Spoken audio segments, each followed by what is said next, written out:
In today's video, I'm going to teach you how to access files shared with you in Google Drive using the desktop app by adding shortcuts from the browser. We'll start in the browser and finish in the Google Drive desktop app, so you can open shared items just like any other file on your computer. Open your preferred web browser and go to drive.google.com. Sign in to your Google account that has the shared files. Once you're in, look to the left sidebar and click Shared with Me. This area shows files and folders that others have shared with you but aren't yet organized in your own drive. Find the file or folder you want to use on your desktop. If there's a long list, the search bar at the top can help you quickly locate it. You can also preview items to confirm you've got the right one. When you've identified it, right-click the item. From the menu, choose Organize, then select Add Shortcut.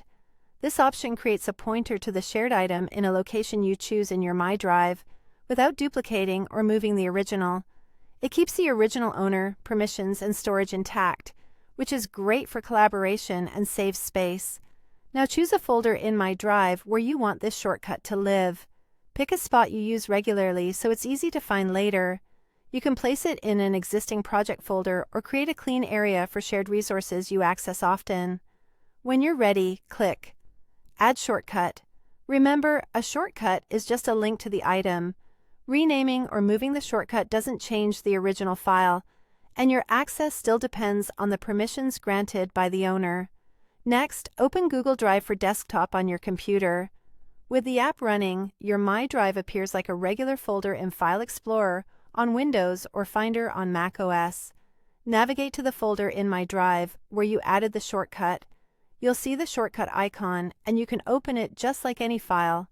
When you open that shortcut, you're actually opening the shared item itself, so your edits save back to the shared location, assuming you have edit access.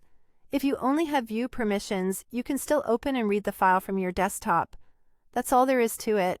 Using shortcuts keeps shared files neatly organized in your own structure while respecting ownership and avoiding duplicates. It may take a moment for changes in the browser to appear in the desktop app, so give it a brief sync if needed. That's how you can access files shared with you in Google Drive on your desktop using shortcuts. If this video helped, please like, subscribe, and share. Thanks for watching.